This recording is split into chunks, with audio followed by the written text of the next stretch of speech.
दोस्तों ये कहानी एक क्रिमिनल की है जो एक औरत के घर में जबरदस्ती घुस जाता है और उसे टॉर्चर करके उसकी मजबूरियों का फायदा उठाता है और रात दिन उसकी गुफा में जोरदार धमाके करता है। तो चलिए देखते हैं किस तरह से वो औरत उस आदमी से अपना पीछा छुड़वाती है। दोस्तों कहानी में बहुत मजा आने वाला है, इसलिए वीडियो में एंड तक जरूर बने रहना। कहानी की शुरुआत में हम एक फैमिली को देखते हैं जहाँ लैला अपने बेटे रोनी के साथ रहती है। दरअसल लैला के पति ने उसे छोड़कर दूसरी शादी कर ली, इसलिए अब वो लैला के साथ नहीं रहता था। इस बात को लेकर लैला हमेशा ही परेशान रहा करती है। वही लैला का बेटा रोनी अपनी मोम का अकेलापन दूर करने के लिए हमेशा उनके साथ रहता है और अपनी मोम का अच्छे से ख्याल रखता है। वही एक दिन लैला और रोनी कुछ सामान लेने के लिए मार्केट जाते हैं। शॉप के अंदर रोनी जब अपने लिए कुछ बुक्स देख रहा होता है, तभी उसके पास एक आदमी आता है जिसका नाम फ्रैंक होता है। फ्रैंक को चोट लगी हुई थी, इसलिए वो रोनी से उसकी मदद करने के लिए कहता है, लेकिन रोनी फ्रैंक की मदद करने से मना कर देता है और उससे कहता है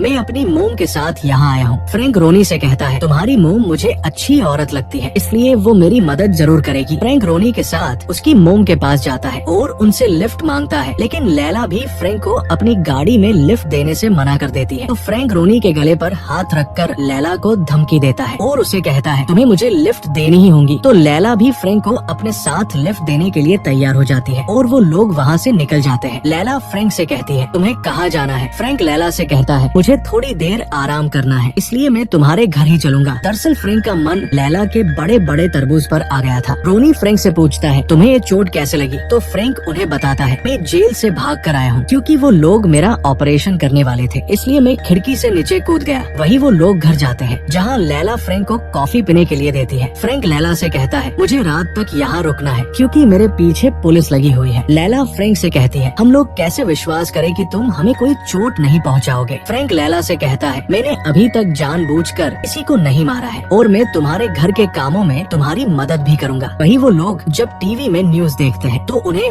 फ्रैंक के बारे में बताया जाता है। पुलिस उसे ढूंढने की पूरी कोशिश कर रही होती है। इस न्यूज को देखने के बाद फ्रैंक लैला को रस्सी से बांध देता है और लैला को अपने हाथों से खाना बनाकर खिलता है, क्योंकि फ्रैंक लैला के डोल को अपने चेतन से बचाना चाहता है। वही रात के समय रोनी को लगता है फ्रैंक कहीं उसकी मोम के साथ गलत ना कर दे, इसलिए वो उन्हें देखने के लिए जाता है। रोनी देखता है फ्रैंक नीचे हॉल में सो रहा होता है और लैला अपने रूम में होती है। अगली सुबह जब फ्रैंक रोनी के साथ ब्रेकफास्ट कर रहा होता है, तब रोनी फ्रैंक को बताता है मेरे डैड ने मेरी मोम को एक लड़की के चक्कर में छोड़ दिया है। फ्रैंक रोनी से कहता है तुम्हारे डैड बेवकूफ है, वो तुम्हारी मोम जैसी खूबसूरत औरत को कैसे छोड़ सकता है? इसी तरह से वो लोग जब आपस में बातें कर रहे होते हैं, तभी लैला भी वहाँ आ जाती है। दरअसल फ्रैंक ने अब लैला को रस्सी से छोड़ दिया था। फ्रैंक लैला को भी ब्रेकफास्ट करने के लिए कहता है। ब्रेकफास्ट करने के बाद फ्रैंक लैला के घर के काम करने लगता है और वो उनकी गाड़ी भी ठीक कर देता है। एक दिन जब लैला फ्रैंक के घाव पर दवाई लगा रही होती है, तभी उनके घर पर कोई आ जाता है। ये देखकर फ्रैंक लैला को पकड़ लेता है और रोनी को गेट खोलने के लिए कहता है। रोनी गेट खोलता है तो वो देखता है लैला को पड़ोस के एक अंकल कुछ फल देने के लिए आए हुए थे। वो रोनी से उसकी मोम के बारे में पूछते हैं, तो रोनी उन्हें कहता है मोम अभी बहुत बिजी है, इसलिए वो आपसे नहीं मिल सकती। अंकल रोनी से कहते हैं अभी जेल से एक कैदी फरार हो गया है, वो बहुत खतरनाक है, इसलिए तुम अपनी मोम के बिना घर का गेट मत खोलना। ये कहकर वो रोनी को कुछ फल देकर वहाँ से चले जाते हैं। फ्रैंक रोनी से बहुत खुश होता है और उसकी तारीफ करता है, लेकिन लैला रोनी को अंदर भेज देती है और फ्रैंक के ऊपर बहुत गुस्सा होती है। वो फ्रैंक से कहती है रोनी अभी बहुत छोटा है, तुम उसे इस तरह झूठ बोलने पर मजबूर नहीं कर सकते हो। वही अब फ्रैंक लैला और रोनी के साथ मिलकर बहुत ही अच्छी डिश बनता है। इसी बीच फ्रैंक लैला के करीब आने लगता है। फ्रैंक लैला के बड़े बड़े तरबूज देखकर अपने आप पर कंट्रोल नहीं कर पाता। लैला भी काफी दिनों से अकेली थी, इसलिए वो भी फ्रैंक से अपना डोल बजवाना चाहती थी। इसलिए लैला रोनी को अपने कमरे में भेज देती है और फ्रैंक के साथ मजे करने लगती है। फ्रैंक जब लैला का डोल बजा रहा होता है, तभी वो देखता है पुलिस अभी भी उसे ढूंढ रही है। फ्रैंक लैला से कहता है मुझे अब यहाँ से जाना होगा, अगर मैं नहीं गया तो तुम लोग भी मेरी वजह से फंस जाओगे। लैला फ्रैंक को आज की रात और उसके पास रुकने के लिए कहती है, ताकि वो फ्रैंक के चेतन से आखिरी बार अच्छे से मजे कर सके। तो फ्रैंक भी लैला की बात मान जाता है। अगली सुबह फ्रैंक लैला के घर की मरम्मत करने लगता है और घर को अच्छी तरह से साफ करता है। इसके बाद लैला रोनी को सामान लेने के लिए बाहर भेजती है और फ्रैंक के साथ डांस करने लगती है। रोनी जब मार्केट से सामान लेकर आ रहा होता है, तभी उसे एक पुलिस ऑफिसर फ्रैंक के पोस्टर चिपकते हुए दिखाई देता है। ऑफिसर रोनी को अलर्ट रहने के लिए कहता है। रोनी जब घर आता है तो वो देखता है उसकी मोम फ्रैंक के साथ में मजे कर रही है। थोड़ी देर में लैला की एक फ्रेंड उनके घर आ जाती है। रोनी दौड़कर उनके पास जाता है और उन्हें कहता है मैं अपनी मोम को बुला कर लाता हूँ। लैला की फ्रेंड उसे कहती है मुझे कुछ जरूरी काम से बाहर जाना है, इसलिए तुम्हें मेरे बेटे का ध्यान रखना होगा। लैला उसे कहती है मैं इसे यहाँ नहीं रख पाऊंगी क्योंकि मुझे आज बहुत काम करना है। लेकिन लैला की फ्रेंड लैला से उसे यहाँ रखने के लिए रिक्वेस्ट करती है तो लैला भी उसे वहाँ रख लेती है। इसके बाद फ्रैंक सभी को लेकर क्रिकेट खेलने के लिए ग्राउंड में लेकर आ जाता है। वो लोग सभी साथ मिलकर क्रिकेट खेलते हैं। वही रात के समय जब वो सभी लोग साथ बैठकर टीवी देख रहे होते हैं तभी वहाँ लैला की फ्रेंड आ जाती है। ये देखकर फ्रैंक अंदर चला जाता है। लैला की फ्रेंड जब वहाँ आती है तभी उसका बेटा बेरी फ्रैंक की फोटो टीवी पर देखता है और वो जोर जोर से चिल्लाने लगता है। ये देखकर लैला की फ्रेंड को गुस्सा आ जाता है और वो उसे खींचकर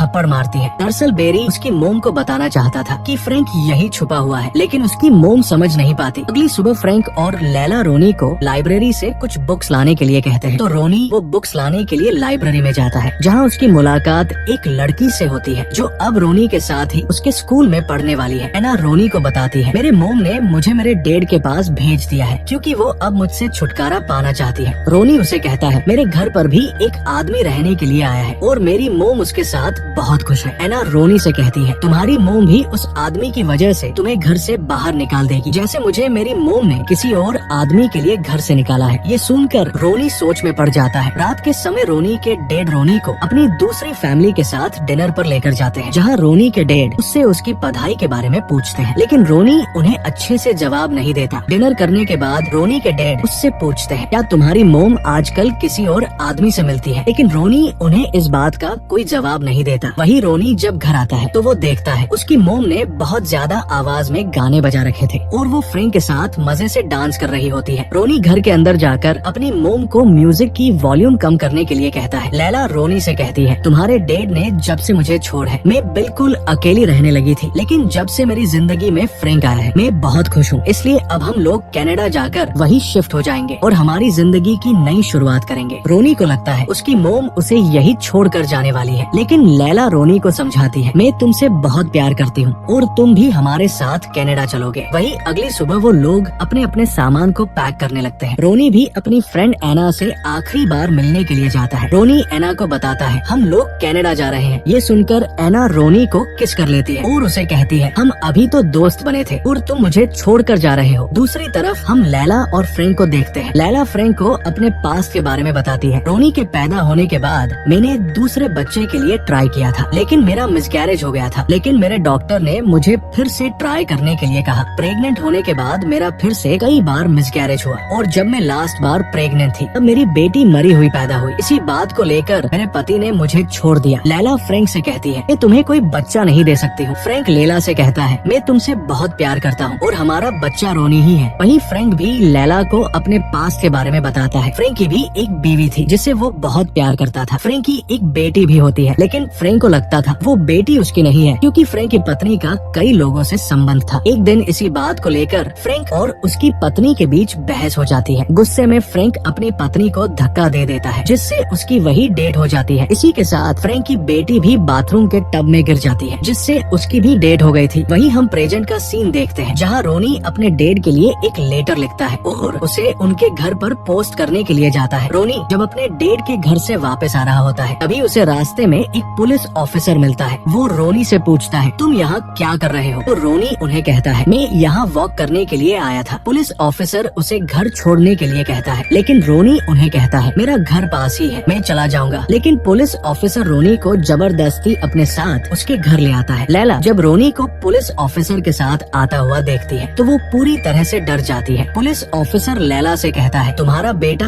आज स्कूल क्यों नहीं गया है? तो लैला उसे कहती है वो बस अभी जाने ही वाला है। पुलिस ऑफिसर की नजर लैला की कार पर पड़ जाती है, जिसके अंदर उनका पूरा सामान रखा हुआ था। वो लैला से पूछता है तुम कहीं बाहर जा रही हो? तो लैला डरते हुए उसे कहती है मैं बस अपने घर के पुराने सामान को बेचने के लिए जा रही हूँ। फ्रैंक भी ऊपर से पुलिस ऑफिसर को देख रहा होता है। पुलिस ऑफिसर को लैला के ऊपर शक होता है, इसलिए वो उनके घर के अंदर आकर देखता है, लेकिन उसे वहाँ कुछ दिखाई नहीं देता, इसलिए वो वहाँ से चला जाता है। पुलिस ऑफिसर के जाने के बाद फ्रैंक लैला को बैंक से कुछ पैसे निकल कर लाने के लिए कहता है, तो लैला रोनी को लेकर बैंक चली जाती है। बैंक ऑफिसर लैला से कहती है तुम्हें इतने सारे पैसे एक साथ क्यों चाहिए? तो लैला उसे कहती है मुझे कुछ जरूरी सामान खरीदने हैं। लेकिन तभी बैंक का मैनेजर आकर लैला से कहता है हम इतने सारे पैसे एक साथ उन्हें कैश नहीं दे सकते हैं। मैनेजर को लैला के ऊपर शक होने लगता है और उसे लगता है लैला उनसे कुछ छुपा रही है, लेकिन रोनी बात को संभाल लेता है और मैनेजर से मजाक करने लगता है, जिससे मैनेजर को लगता है उन्हें सच में इतने पैसों की जरूरत है, इसलिए वो लैला को कैश दे देते हैं। वहीं दूसरी तरफ फ्रैंक जब घर में होता है तभी वहाँ लैला की फ्रेंड आ जाती है। वो फ्रैंक को देखकर हैरान होती है और फ्रैंक से लैला और बारे में पूछती है। फ्रैंक उसे बताता है लैला रोनी को स्कूल छोड़ने के लिए गई है। लैला की फ्रेंड को उनके घर पर ज्यादा सामान नहीं दिखाई देते, इसलिए वो फ्रैंक से कहती है क्या लैला कहीं बाहर जाने वाली है। तो फ्रैंक उसे कहता है मुझे भी ऐसा ही लगता है। ये सुनकर लैला की फ्रेंड वहाँ से चली जाती है। थोड़ी देर बाद लैला और रोनी भी घर आ जाते हैं। फ्रैंक रोनी से कहता है तुम्हारे डेट का कॉल आया था, तुमने उन्हें कोई लेटर भेजा है। ये सुनकर रोनी जल्दी से अपने डेट से बात करने के लिए अपने रूम में जाता है। फ्रैंक भी उसके पीछे जाने लगता है, लेकिन तभी उन्हें वहाँ पुलिस के आने की आवाज आने लगती है। फ्रैंक ये देखकर लैला और रोनी को कुर्सी से बांध देता है ताकि पुलिस वालों को लगे उसने रोनी और लैला को किडनैप कर रखा है। इससे पुलिस लैला और रोनी को अरेस्ट नहीं करेंगे। फ्रैंक लैला से कहता है मैं तुमसे बहुत प्यार करता हूँ, मुझे तुम्हें और रोनी को बचाने के लिए जेल जाना ही पड़ेगा। ये कहकर फ्रैंक लैला को किस कर लेता है और घर के बाहर जाकर अपने आप को पुलिस के हवाले कर देता है। पुलिस ऑफिसर फ्रैंक को अरेस्ट कर लेते हैं और अंदर आकर लैला और रोनी को रस्सी से छोड़ते हैं। पुलिस ऑफिसर को सच में लगता है फ्रैंक ने लैला और रोनी को किडनैप कर रखा था। पुलिस वाले जब फ्रैंक को लेकर जा रहे होते हैं तो लैला ये देखकर बहुत दुखी होती है। अगले दिन लैला एक वकील के पास जाकर उन्हें फ्रैंक के बारे में सब बताती है। वो उन्हें कहती है फ्रैंक अच्छा आदमी है, उसने हमारे साथ कुछ गलत नहीं किया। वकील लैला से कहता है फ्रैंक का केस बहुत बड़ा है, हमें उसे छुड़ाने में कई साल लग सकते हैं और तुमने एक अपराधी को अपने घर में रहने दिया है, इससे तुम्हारे और रोनी के खिलाफ भी केस हो सकता है। वहीं अब फ्रैंक को 25 साल की सजा सुनाई जाती है। लैला रोज फ्रैंक से मिलने के लिए जाती है, लेकिन उसे फ्रैंक से मिलने नहीं दिया जाता। लैला ने फ्रैंक को कई सारे लेटर लिखे, लेकिन लैला को फ्रैंक का कोई जवाब नहीं आया। वहीं अब लैला ने रोनी को उसके डैड के पास भेज दिया था। वहीं हम कुछ सालों बाद का सीन देखते हैं जहाँ रोनी अब जवान हो चुका था। रोनी के कॉलेज में उसकी एक गर्लफ्रेंड भी होती है जिससे वो बहुत प्यार करता है। रोनी अब वो सारे काम अच्छे से करने लगा था जो उसे फ्रैंक ने सिखाए थे। एक दिन रोनी अपने डैड के साथ बैठा होता है। रोनी के डैड उसे कहते हैं मैंने तुम्हारी मोम के साथ बहुत गलत किया है, तुम्हारी मोम दुनिया की सबसे बेस्ट पत्नी थी, लेकिन मैंने उसे कुछ नहीं समझा। रोनी के डैड को भी अब उनकी गलती का एहसास हो गया था। अगले सीन में हम देखते हैं रोनी ने